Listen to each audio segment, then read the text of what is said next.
So I want to read a paragraph of something to you, and I'd like you to respond based on the previous 40 minutes of this conversation. Many are mistakenly under the impression that this fall's concert venue at South Farms was temporary and will not continue next spring, summer, but that is not necessarily the case. Recent zoning meetings suggest there are bigger plans at work. This should interest anyone living near or in Morris for several reasons beyond just the intolerable noise levels, traffic, crowding, littering, and property values are among the areas of extreme concern. I'm moving. I'm getting out of here. That's fucking witch hunting time. Yeah. You know, right? you gotta, good witch hunting time hasn't happened in Morrison quite a while. Yeah. Let's hang him up. I don't know. You know, if that sounds like a NIMBY fear-mongering piece of propaganda right there. This is a letter, and I will have read this in the intro to this show, just so you know.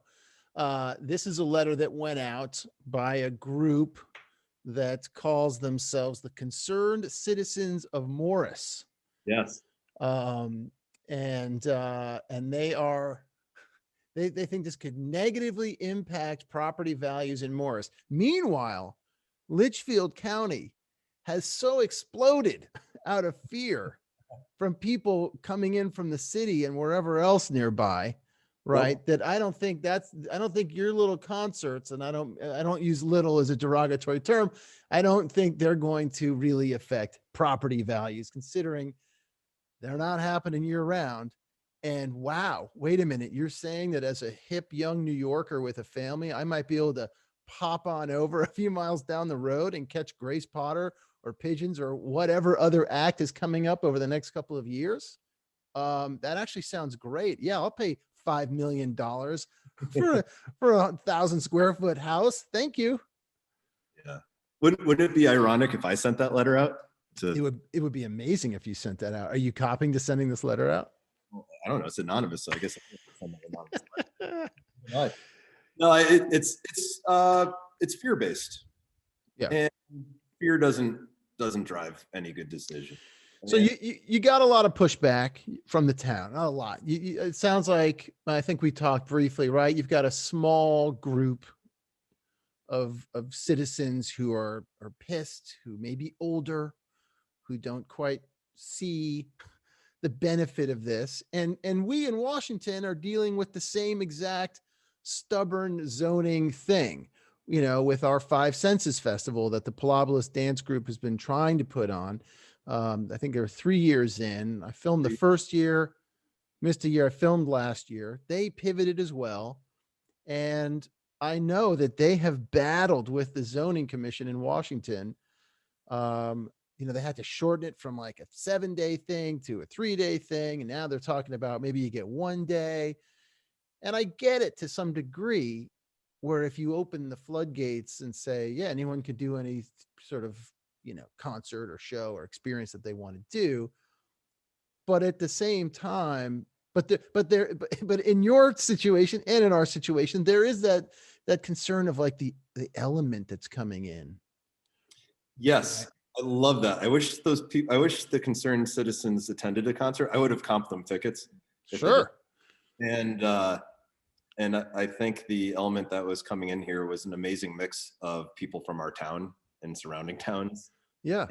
People who enjoy Litchfield County enough to come out here and visit. So, and people who most likely at the core are grateful for something like this happening in a really shitty year.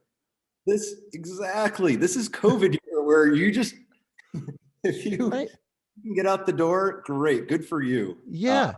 The uphill battle. This is not the year to be that person. This is the year to, and I wrote a letter to, it was on our Facebook page, just asking everyone to just give me one thing, and that's simply patience. Give me some time to vet this idea, to dial it in, to make it harmonious with our town, with the neighbors. In terms of the concerns that are on there, they're all addressable. Mhm. When you try to do something that quickly, this was a NASCAR race where the car is going across the finish line on fire sideways just to get it. That was the pace. But with thought and engineering and doing the right thing, which is what I more or less my commitment. I eat my own dog food here. I live right near the venue and everything like that. And I've been here my family's been here for so many generations. I'm not the bad guy. And trying to create something really wonderful that I think will be positive for the community.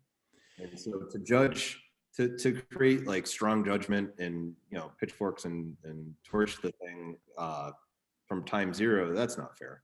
You need to let the ideas develop, and you need to actually do a couple things. One is use metrics. Think about decibels. Think about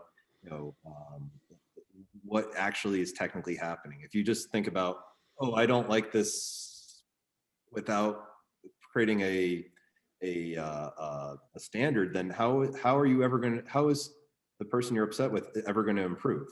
Right. It becomes a NIMBY thing, and I'm not okay with that mentality. Yep. The other part that kind of rubbed me the wrong way with that letter is that's a it's a conversation, not an attack. When you send an anonymous letter, that letter is actually what gave me more motivation to revisit this idea. I'm passive aggressive, so when I saw that, I'm like, it's on. But before, I was just like, if this was a really cool thing, and maybe we keep doing it, maybe we don't. But it wasn't something on my mind. But that letter inspired me actually to drive.